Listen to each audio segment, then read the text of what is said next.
Good morning and welcome to the channel. My name's Dave and I'm at the dog groomers.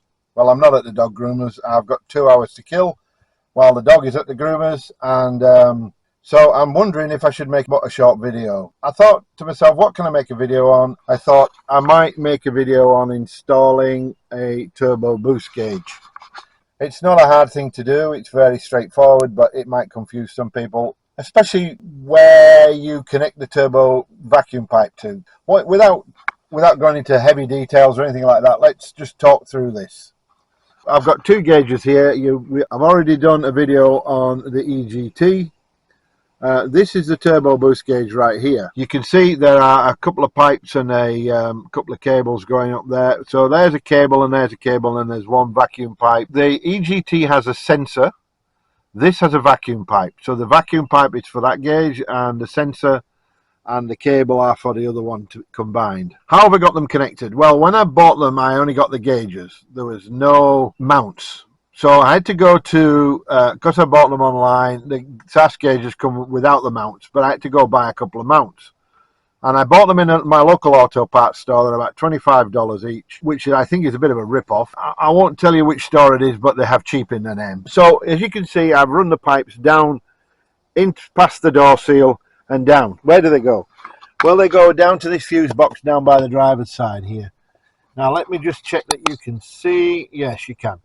Right, where that red wire goes there is one of those double fuse fittings. It's one of those, I haven't got one with me unfortunately. Basically what they are is a double fuse holder with a cable on them. You connect to the cable whatever it is you want to run the power for. So I connected my power cable and the earth is under here. I've got a common earth for all of the connections. And the red cable goes down to that red cable in the fuse box. You can leave the original fuse in and you can put an additional fuse in. So that's how that works. It gives you an additional takeoff from any fuse box point that you can fit that in. They're really cheap. You get 10 for about $10, about $1 each, and they're really, really good value and worth having because it gives you the opportunity to connect to something you know can provide power when the engine's on and no power when the engine's off. You don't have to start looking for power cables that come on with the lights and things like that. You can't use this. This is the dimmer for the dash. You can't connect anything to that. It won't work. It'll work in the opposite direction. So when you dim this down, that'll go bright.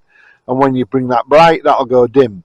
So don't try that. It's not recommended to put it. I destroyed the first one. I had to get another one. Right, so let's follow so that makes that easy with the electrical cables because I only have to go down to there. And I managed to get both of them on the same cable. So power goes to both gauges on the same cable. The vacuum pipe, where does that go? Well, that follows that down and it goes in there and then it goes through the firewall. Now I've opened the bonnet, so let's go and have a look. So it comes out and it goes here. It's connected here. Look, can you see?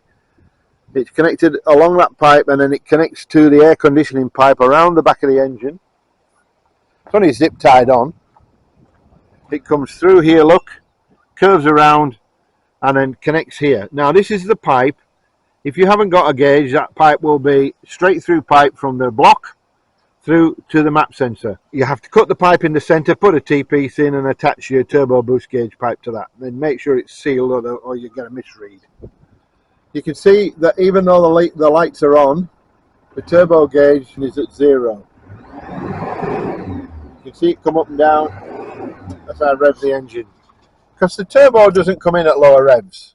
It cuts in further and higher up in the rev range, like all turbos do.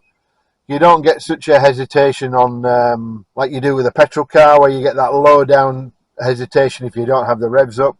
You don't get that with a diesel because it's a different type of turbo. It's there to provide boost to the engine to give it power, not to give it acceleration like on a car. So you don't get that drag, that boost of a turbo cutting in and stuff like that. You just get an efficiency. Now, the problem I have is that the gauge, when I first got the turbo, it's a replacement turbo. I have a video on it if you look back through the videos. And it was only boosting to 8 psi. Now I suspect, like looking, because they supplied the wrong gasket, they also has fittings for a different car.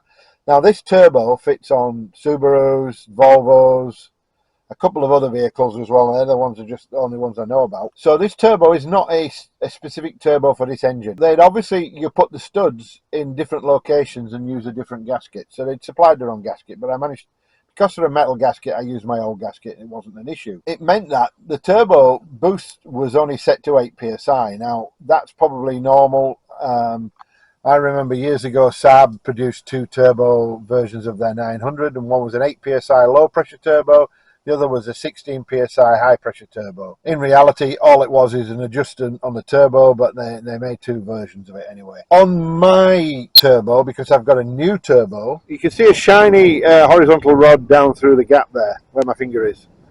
That is the turbo boost arm, if you like. That goes from the diaphragm in the turbo to the wastegate, which is just a valve that opens at a certain, to stop the turbo from over pressurizing. That's all it is. Basically what happens is your turbo will pressurize due to the revs and the engine. Do I need to explain how a turbo works? Exhaust gases turn a impeller, and then on the intake side there's a compressor which pushes air into the cylinder to make it more efficient. If you didn't have a wastegate, it would just keep going. The PSI would just keep increasing to the maximum that your engine can manage, and it would probably destroy your engine, probably destroy your turbo. So they have what's called a wastegate. Now it sounds marvelous, but basically all it is a relief valve, and at a certain pressure it will open and it just vents all the exhaust gases out, slows it down and stops it from turning the turbo any faster. And that's all that pretty much does. That arm length determines how hard the diaphragm has to push to get the wastegate open. Now on the standard Jackaroo with the 4JX1 with the standard turbo, there is no adjustment on that arm. It is set. Okay, now people put a nut in there to increase it, so it will bring the boost up a little bit. My boost is set for 12 psi. The problem I have is that the adjustment arm is, to get it off, to adjust it, you have to take out a little C-clip, and the C-clip is so small and fiddly that you have to have about 50 of them because they all keep dropping down through the engine.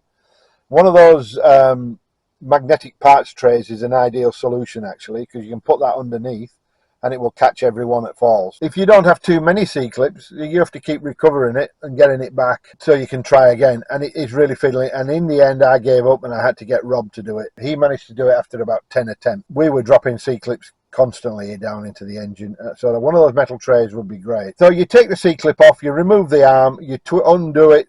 I did it 6 turns to get it from 8 to 12 psi. You can guarantee another 6 turns will be too many, but we'll give it a go. I'm going to do another 6 to 8 turns and then see what pressure I get. Now, I don't want to get over 19 psi. If we get too high a boost, the ECU will cut in and say to a higher boost, it'll put you in limp home mode to protect the engine. I think that's what it does, or it'll just cut the engine altogether. So be aware that the ECU has a limit to how much boost you can put in. You can't just put endless amounts of boost in. I know people are running 19 psi quite successfully. I'm going to give it a go. I'm going to try and get mine up to about 18, see how that goes, and we'll see. I suspect that the more I'd move that arm, the more boost it will give. So if I move 4 at the first time, if I use another 4, it won't just double what I've currently got. I think what might happen is it'll do 6 or 8 or something like that. So the problem is that it's a trial and error thing. You've got to put it all back together, run the engine to see how it goes, and that means putting the intake pipe back on and blah blah blah blah blah blah. It takes a while, and you don't want to be doing it every day. So you don't want to overdo it either. So maybe 6 to 8 turns and we'll see how that goes. Anyway, that concludes fitting the boost gauge. If you have any questions, write them in the comments. Join the channel's Discord server. There's a link to it in every video from now on. The last 2 videos have got it too. If you want to support the channel, you can support it on Patreon, or as Rob has done, I can do some work if you're in the vicinity. And you can donate to the channel if you wish. It's up to you, but everything you donate will keep this channel running. If you want to donate permanently, there is a Patreon account you can use. I think it's $2 a month, or there's a $5 a month or something like that. What else do I have? Yeah, have a look online. Have a look at the Facebook channels. Chris runs one called 4JX1 Decompile / Project Learning Project or something like that. That's a great channel for 4JX1 engines and anything that's to do with them. There's some great people on there, give you some great advice. There's the Victorian Jackaroo Isuzu Trooper channel. There's the Queensland Jackaroo Trooper channel. There's the Western Australia Jackaroo Trooper channel.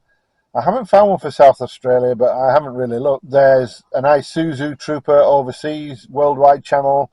There's quite a number of channels. I don't know how many of them go into the technical details like I do. Have a look.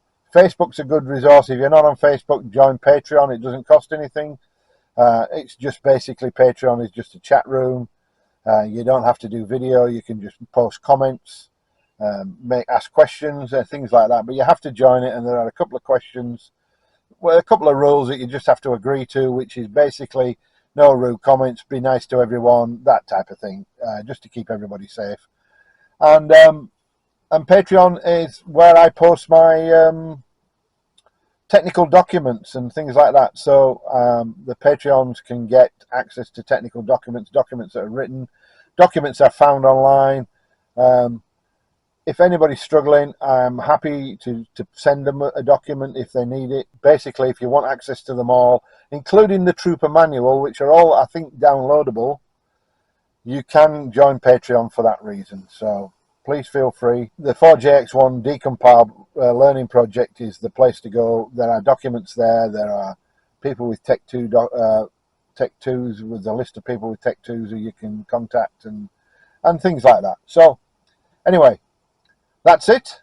I hope you've learned something, and I hope to see you out there. Thank you very much.